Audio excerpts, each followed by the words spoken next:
brought to you by Palvi Agrico. आता शेतीसाठी जे काही लागणार ते घरपोच मिळणार, तेही मोबाईलच्या एका क्लिकवर.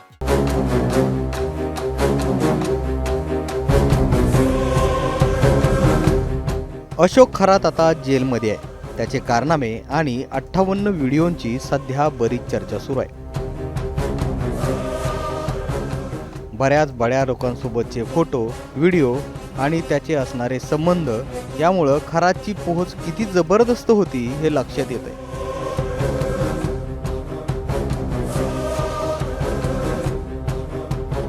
त्याचमुळं खरातवर गुन्हा दाखल होताच त्याला अटक करण्यासाठी पोलिसांना स्मार्ट प्लॅन आखावा लागला. या प्लॅनची सध्या जोरात चर्चा होताना दिसते. आपला गेम होणार याची कुणकुण कदाचित खरातला लागलेली, त्यामुळं तो पळून जाण्याची देखील शक्यता होती. अशात पोलिसांनी ॲक्शन प्लॅन केला. परिसरात चोर शिरल्याचा बनाव करत पोलीस खरातच्या घरापर्यंत पोहोचले आणि त्याला ताब्यात घेतले.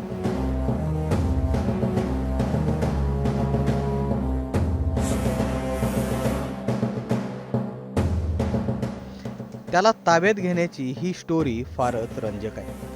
नाशिक पोलिसांच्या गुन्हे शाखेच्या युनिट क्रमांक 1 अशोक खरातला अटक करण्यासाठी हा जबरदस्त डाव आखला. आरोपी खरात ज्या परिसरात राहत होता त्या परिसरामध्ये चोर शिरले असल्याचा बनाव केला. चोराला पकडण्यासाठी पोलीस परिसरामध्ये झडती घेत असल्याचं सांगितलं गेलं आणि याच अनुषंगानं विविध ठिकाणी तपास सुरू केला. याचाच भाग म्हणून काही पोलिसांनी खरातच्या घराचीही तपासणी सुरू केली. त्यावेळी अशोक खरात हा घरामध्येच होता. त्याला पाहताच पोलिसांनी क्षणार्धात कारवाई करत त्याच्या मुसक्या आवळल्या.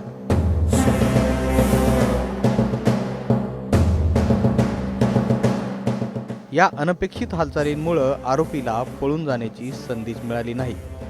विशेष म्हणजे ही कारवाई पहाटे सुमारे 3 वाजण्याच्या सुमारास करण्यात आली. आता खरातला 24 मार्चपर्यंत पोलीस कोठडी सुनावण्यात आली. पोलिसांना त्याच्या कॅनडा कॉर्नरच्या कार्यालयातून काही साहित्य मिळाले, ज्यामध्ये एक पेन ड्राईव्ह मिळाला आहे. त्यात तब्बल 58 व्हिडिओ असल्याची माहिती समोर आली. अशोक खरात विरोधात सरकारवाडा पोलीस ठाण्यामध्ये अत्याचाराचा गुन्हा दाखल करण्यात आलाय. 35 वर्षीय महिलेवर गुंगीचे औषध देऊन अत्याचार केल्याचा आरोप त्याच्यावर ठेवण्यात आलाय.